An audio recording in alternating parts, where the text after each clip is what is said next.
In breaking news coming in, Russia has summoned the ambassadors from 9 European Union states over spy poisoning. The ambassadors of countries that expelled Russian diplomats will be handed expulsion notes. So this is the breaking update coming in on the diplomatic row that is going on between the United States, the United Kingdom, their allies, and of course, on the other hand, Russia and its allies. WION's senior correspondent Ramesh Ramachandran joining me live on the broadcast for more on that story. Russia, of course, choosing to retaliate. Ramesh, what more details do we have? Well, remember, Aisha, that the US had announced its decision to expel 60 Russian diplomats and also close down the Russian consulate in Seattle.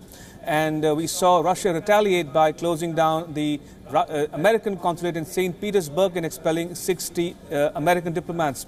And now we've seen Russia now retaliate more action against the EU countries who joined the US in retaliating against Russia in the wake of the spy poisoning case. As you mentioned, all the EU ambassadors have been summoned to the Russian Foreign Ministry, and we are waiting to hear from the Russian government as to what exactly they have in mind, any retaliatory measures, including expulsion of their diplomats or anything further than that. Right. I don't want to break this down to something as crass as, who's ahead in this game right now vis-a-vis the other. But right now, all it seems like is sanctions and counter-sanctions from either side.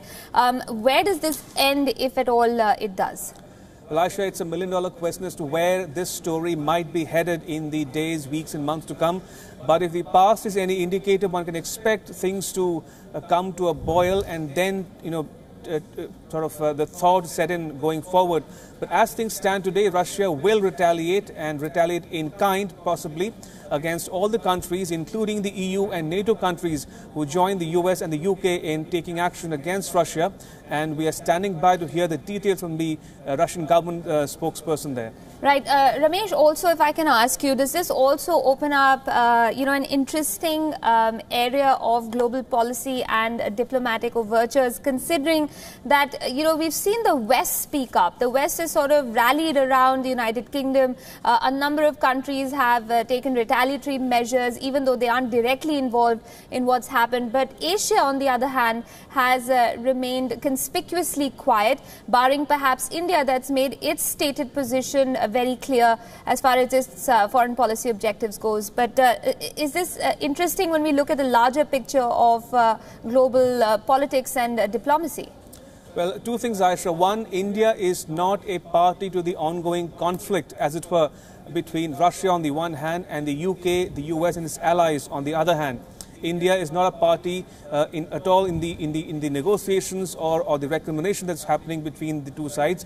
But that said, India's Foreign Minister Sushma Swaraj made it amply clear in Tokyo yesterday when she said that India will be guided by its sole national interest and will not fall into this power blocks, either this power block or that power block, and that it will be guided solely by India's national interest and national interest alone. So clearly India making its voice very clear on this issue, that even though others may have been expelling diplomats from Russia, India will choose to keep its own counsel going forward.